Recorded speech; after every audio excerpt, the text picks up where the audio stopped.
Good morning, good afternoon, or good evening. This is Property Management 101, and for today's video, we're going to be discussing a few best practices when it comes to managing your renewals.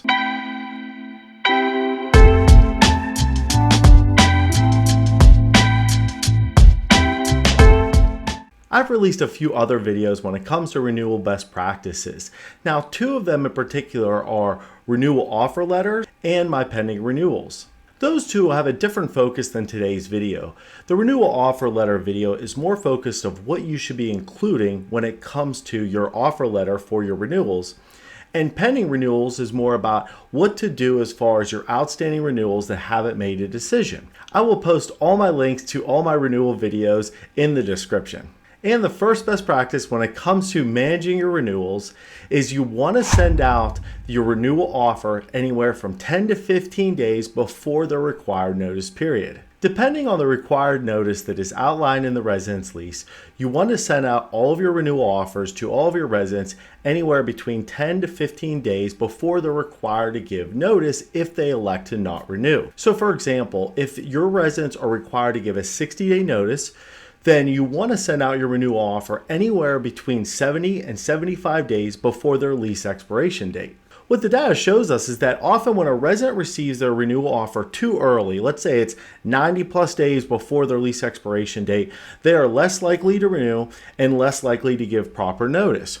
If a resident receives their offer less than 10 days from the required notice deadline, they may become frustrated because they're not able to make a decision quick enough, or maybe they're out of town where they can't execute a renewal lease.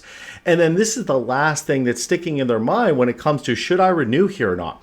And that's obviously not the last experience you want to have popping in their mind if they're considering renewing. 10 to 15 days seems to be the sweet spot where it allows the resident, if they need to look around the market for other options, they have time to do so. They also have time to ensure they can execute a renewal if they elect to do that as well. The second best practice when it comes to managing your renewals is that you want to notify your residents before you send out an offer that a renewal offer is coming. A good practice that I would recommend when it comes to when you should do this is I would recommend doing this anywhere between 30 and 60 days before you plan on sending that resident the renewal offer.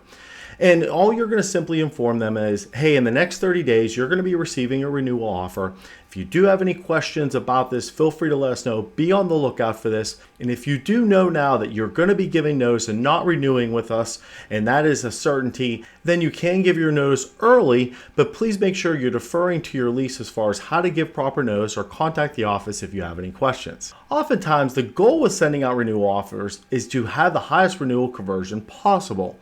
Now, in a situation that you receive a notice though, if you receive it earlier, that just allows your team more time to prepare for that move out and more time to pre-lease the unit, which is a good thing. And don't be too discouraged if you do receive a notice to vacate before even sending that renewal and offer, as it probably is something outside of your hands as a property manager. You couldn't control it with your service, your price. Most likely, if the resident knows they will be moving out and it is a certainty, then most likely their situation has changed. I hope you're enjoying this video so far and learning something new. If so, please don't forget to like, subscribe, and turn on notifications for future videos. And the third best practice when it comes to managing your renewals, ensure you're making enough follow-ups.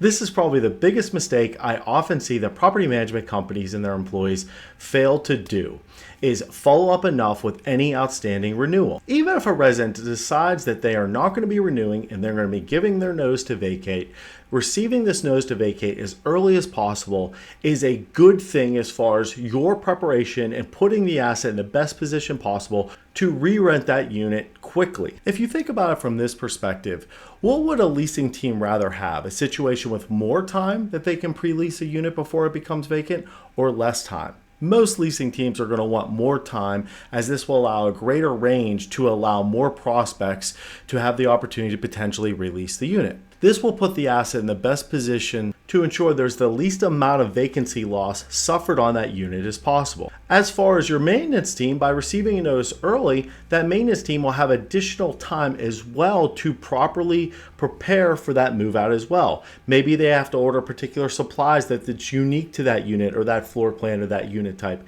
Maybe the team has to schedule vendors to go into that unit. Maybe they're doing upgrades or some other things. So by allowing your team to have more time to prepare for this move out and pre-lease this unit, you're really going to put the asset in the best position possible to quickly release that unit. Any bonus tip for you today? One tip I would always recommend that every property management company perform shortly before you start contacting and offering your residents renewal offers. One thing I would do is have and perform a check-in and spot check with your residents. And let me explain what I mean by that. The first thing I would do is double check that resident's account that will be receiving a renewal offer in the near future. And what you're going to be wanting to check for is, does that resident have any outstanding work orders, or do they have any that were recently closed?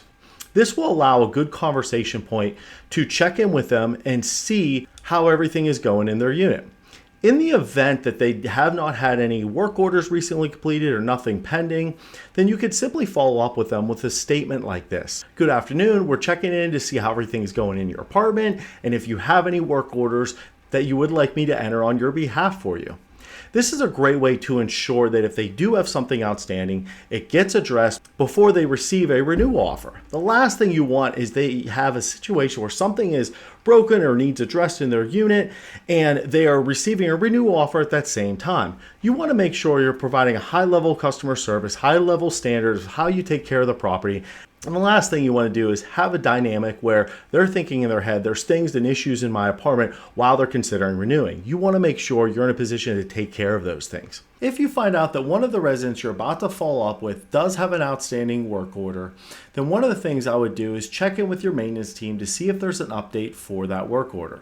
What I would check in with the maintenance team is try to get an update with the work order. Is there a part they've had to order? Do they have to outsource the job to a vendor? When do they expect that work order to be completed? And this is a great touch point when you follow up with that resident. You can simply say, hi, Mr. Smith, I'm just calling from the leasing office. I wanted to let you know that the work order you recently submitted, we expect it to be done by date X.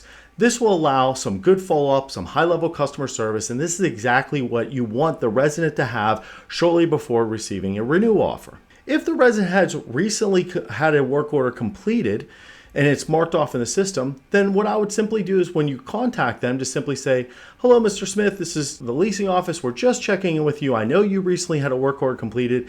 Is there any additional follow-up that's needed for that particular work order or anything else you'd like me to submit on your behalf? Again, this is a great way to have that interaction, that dialogue, really show that high-level service and that high-level standard that you have for your residents. And this is exactly the type of thing you want to take care of before they receive a renewal offer. For a video recap today, keep in mind these 3 practices and the bonus tip today when you're managing your renewals. Number 1, you want to send out your renewal offers 10 to 15 days before they have to submit notice if they elect to not renew. Remember, there is a sweet spot when it comes to sending out renewal offers. Number 2, you want to make sure you give them a heads up that a renewal offer is coming so they can be on the lookout for that renewal offer. Or if they are going to have a situation where they are going to be giving notice, they give notice as early as possible. And number 3, make sure you're providing those proper follow-ups. If the initial follow-up is not working, change up the method. If you're not contacting them or getting a hold of them by maybe going door to door, maybe try emailing if you've been phone calling, or try phone calling if you've been emailing them. Switch up the time of the day, switch up the day of the week, whatever it needs to do to make sure you complete and close out that pending renewal as quickly as possible. And for the bonus tip today, keep in mind providing a spot check with them to see if there's any outstanding work orders or any work orders that have been recently completed in their unit. I hope you enjoyed this video and learned something new. If so, please don't forget to like, subscribe, and turn on notifications for future videos.